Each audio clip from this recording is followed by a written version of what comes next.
Making things happen. NIRE provides the formula necessary to operate as a teaming and learning organization. This should provide board members with the information necessary for their teams to function effectively and optimize team performance within the organization. We will also illustrate the role leaders play in teaming as well as some of their key responsibilities. Here, we have provided some of the key leadership responsibilities regarding teaming. The first is framing the situation. Framing is a required action of leaders to enroll members into a behavioral change. To be successful in implementing them, leaders must frame their roles in ways that invite others to participate. Edmondson 2012. The second key is making it safe to team.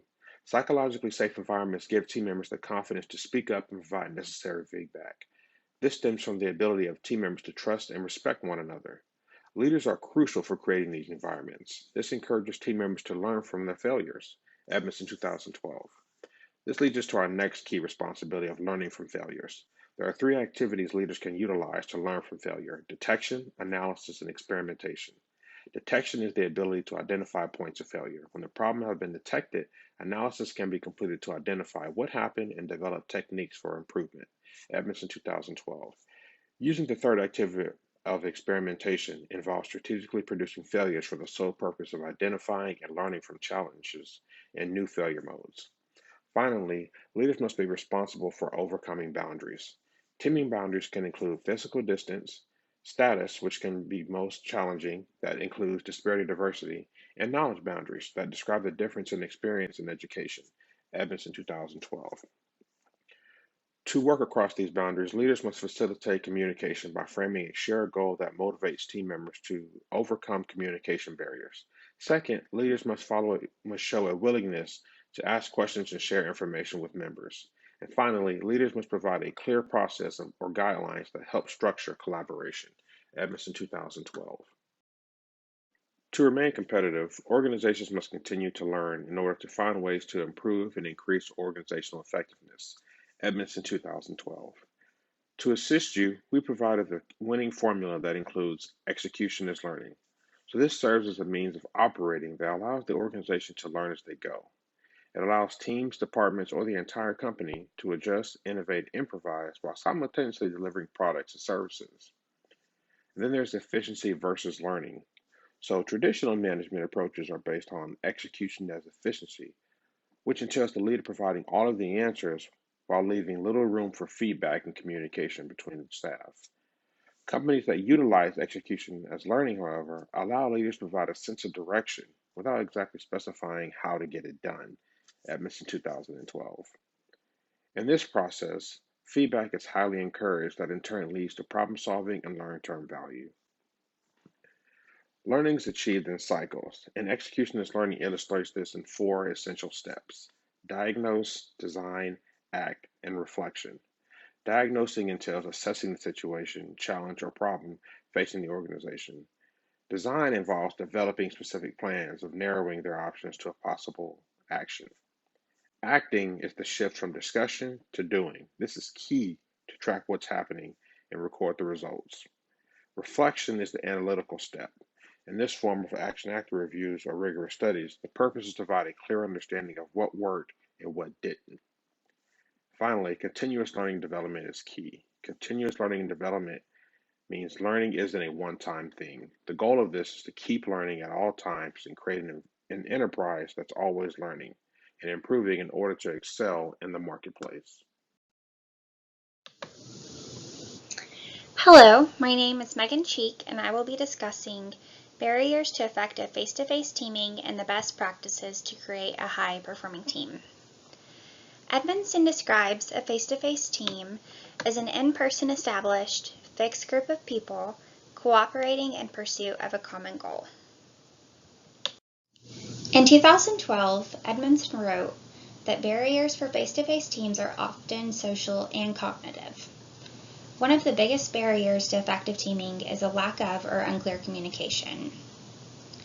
This is why many teams fail to effectively communicate, whether it be by providing feedback, voicing honest opinions, or discussing errors in difficult topics. Failing to communicate is often contributed to a psychologically unsafe work environment, or the fear of offending others due to hierarchical structures. Failing to speak up can result in miscommunication, which may inhibit a team's ability to move forward in a common direction. Failing to voice ideas and opinions can result in groupthink. Groupthink discourages creativity and makes team members less involved by limiting individual responsibilities. To create a high-performing team, teams should implement the following practices on a regular basis. Encourage difficult conversations. High-performing teams must understand that members may have personal differences, including values and beliefs. These differences may cause conflict within the group. However, team members must be willing to explore different ideas with the intent to learn rather than to win an argument. Collectively, teams can almost always create a more effective solution by working together than on an individual basis.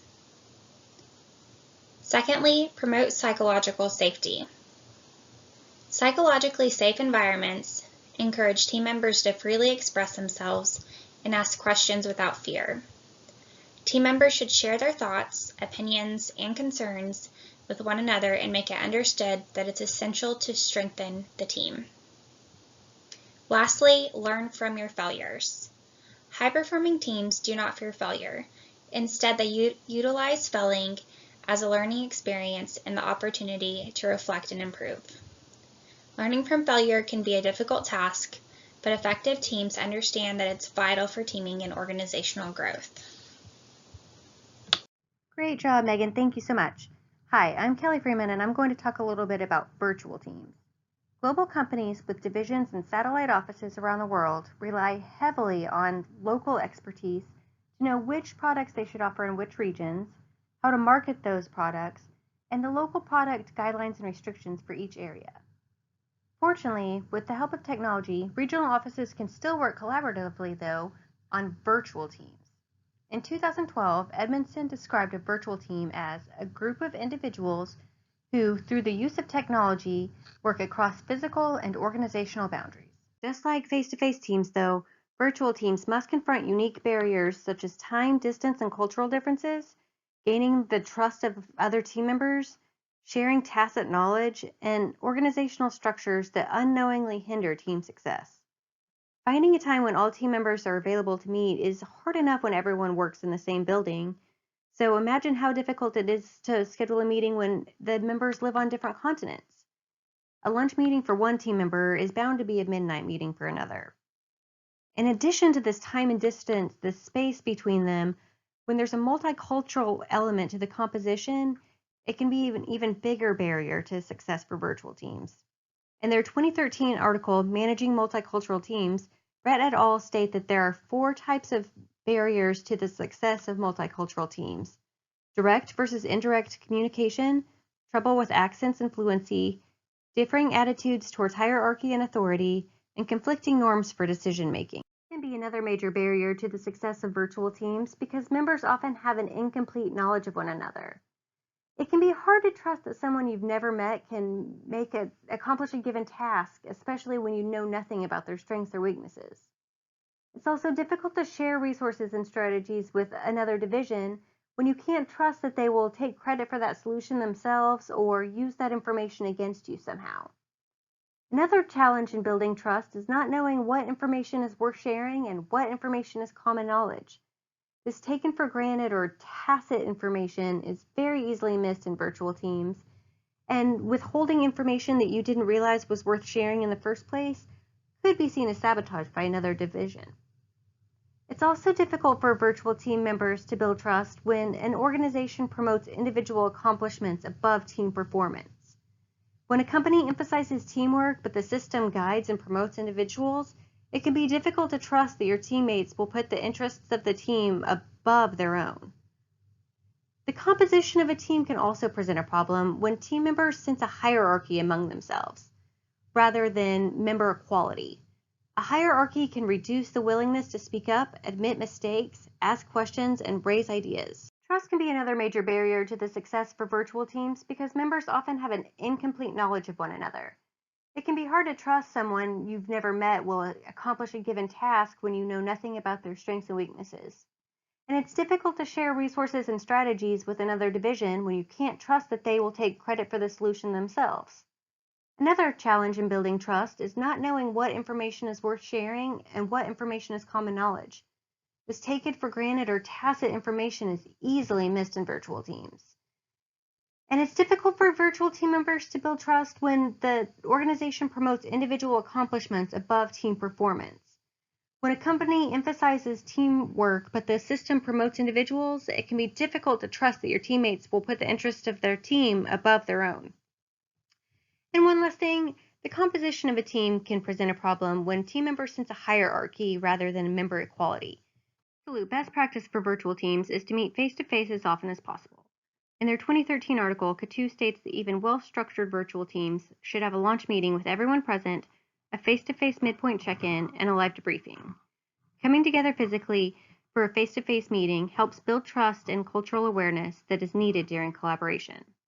For virtual teams, though, most interactions require the use of technology, and as we all know, technology tends to fail us when we need it the most. And even when it works perfectly, for virtual teams in different time zones with members that speak different languages, finding time to collaborate can be hard. High-performing virtual teams equip their members with compatible technology, skills, resources, and they establish guidelines for communication. To facilitate knowledge sharing, virtual teams should have a knowledge repository where team members can post problems and search solutions, and these forums should include a place for file sharing so members can work collaboratively on documents, share calendars, and offer translation services as needed. Another best practice of high-performing virtual teams is to ensure that the organization supports teamwork and not individualism. An authoritative structure that promotes the work of individuals and dismisses the ideas of others significantly hinders team effectiveness. Rather than leadership authority that can stifle the ideas of others, high-performing virtual teams practice leadership inclusiveness, where higher status team members actively invite and express the appreciation for the views and ideas of others. When leaders empower team members to make critical decisions and come up with creative solutions, it allows the team to identify problems and work towards solutions together. Now I'm going to turn it over to Jesse so he can tell you about some of the challenges that Team One consultants faced along our journey and recommendations that can help your team succeed. Thank you. Hello, I am Jesse Kaki, the final member of First Up Consultants. I will transition us into recommendations, virtual challenges, and finally the solutions of virtual teaming. Building an organizational team culture will be no easy task. When addressing virtual teams as compared to face-to-face, you will see some unique factors. In face-to-face teams, open communication is very important. You have to overcome barriers by setting goals and objectives, and you have to create an environment of psychological safety. During virtual teams, you have to trust each other and be vulnerable. You have to prevent time and distance barriers issues and stop them very early. You have to create a structure to reduce the confusion. During team challenges, there will be two pivotal steps: project launch and development. It is important during project launch to work out the bugs. Get good contact information, check software and member compatibility, and review schedules.